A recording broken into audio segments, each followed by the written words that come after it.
the Đại Việt launched their final offensive. Following the Red River, they converged on Thăng Long. He was Ngô Quyền, the strategist who would finally break the chains of 1,000 years. This is the story of the Shadow Wars, a time when empires clashed and the fate of man hung in the balance. The Bạch Đằng River, a place where history was forged in naval fire and cunning strategy. The invasion of the North required meticulous planning. The commanders identified the enemy's weak point, a swift strike. The flames of conflict spread rapidly across the Đại Việt countryside, with smoke billowing behind them. As the tide receded, Ngô Quyền forces implanted thousands of iron-tipped stakes into the riverbed. The stakes were sharpened and driven deep into the Bạch Đằng riverbed, completing the trap before the tide turned. The Southern Han fleet, comprised of massive ancient junks, dominated the horizon. It was clear the troop preparation was intense.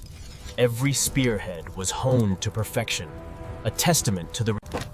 In the heat of the forge, the very soul of the warrior's blade is born. Hammered into existence, the construction was arduous, but these ironwood stakes were essential to the defense of the realm, laid precisely to exploit the turning tide. Across the unforgiving terrain of the low-tide mud, the men transported the vital stakes. Every step was a battle against the sucking earth. Under the cover of the murky tide, the team began construction of the forward operating trap.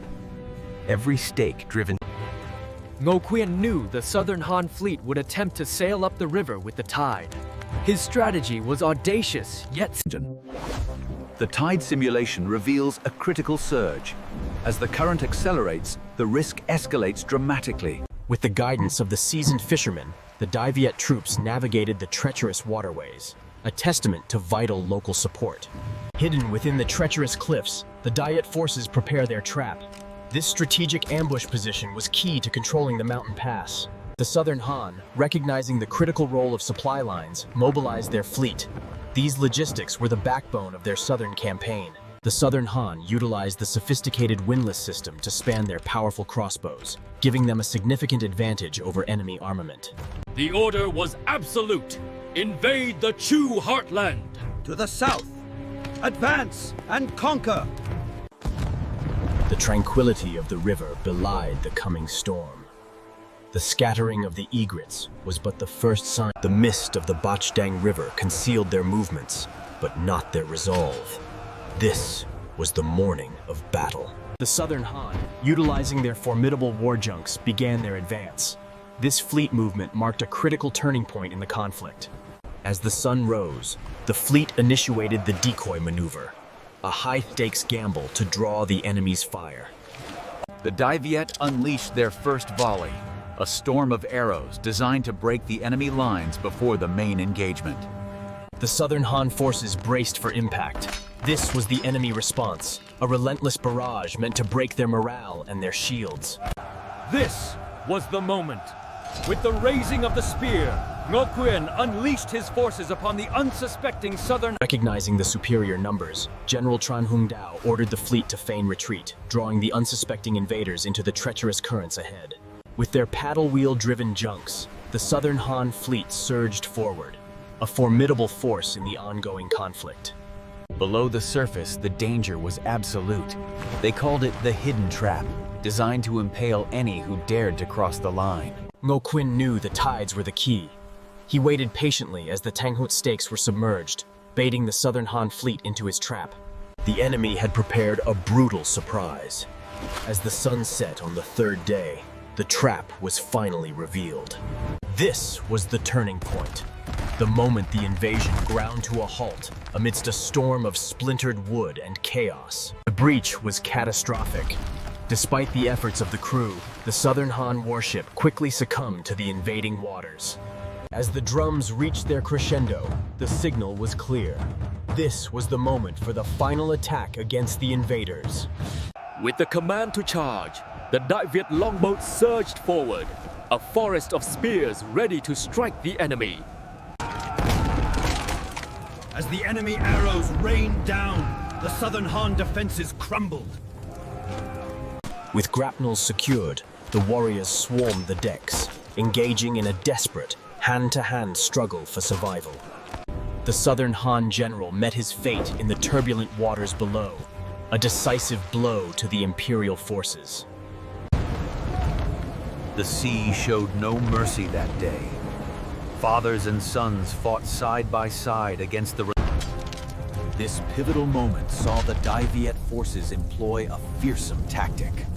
The fire arrows soared. With the flagship ablaze, the remaining Southern Han forces panicked. Hundreds jumped into the stormy water. This strategic choke point proved to be their undoing. The stakes ensured total victory for the defenders.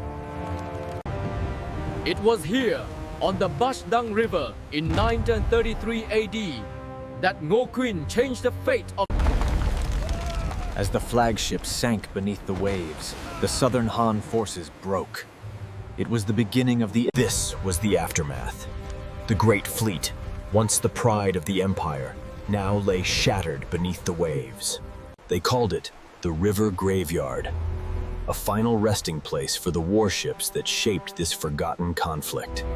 The Dai Viet army had achieved a monumental victory, securing their borders and ushering in a new era of independence.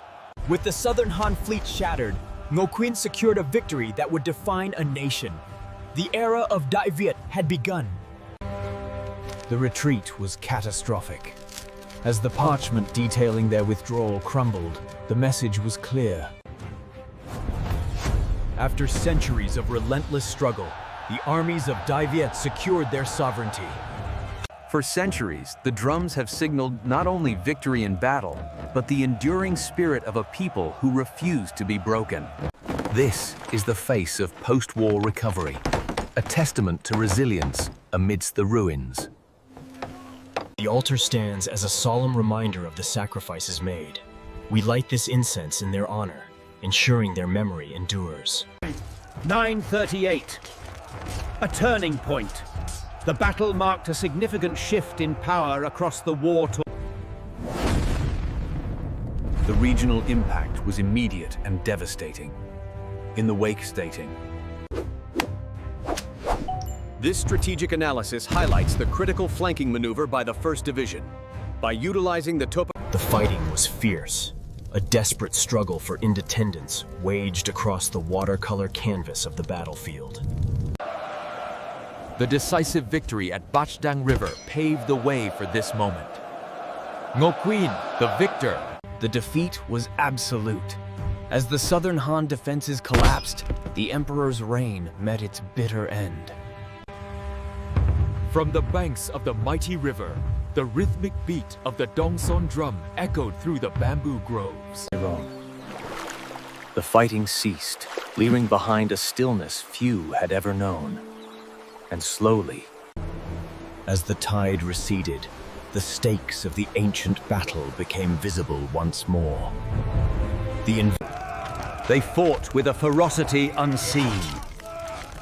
Victory belongs to the stubborn. the timeline clearly shows the impact of the Great Coastal Conflict. By 950, the survivors looked toward... This was the vision of the Dai Viet, a detailed map outlining centuries of expansion. Their victories would secure a lasting legacy. As the forces gathered, one leader emerged from the shadows, Ngô Quyên, whose name would become synonymous with Vietnamese liberty. This is the ultimate proving ground. Only the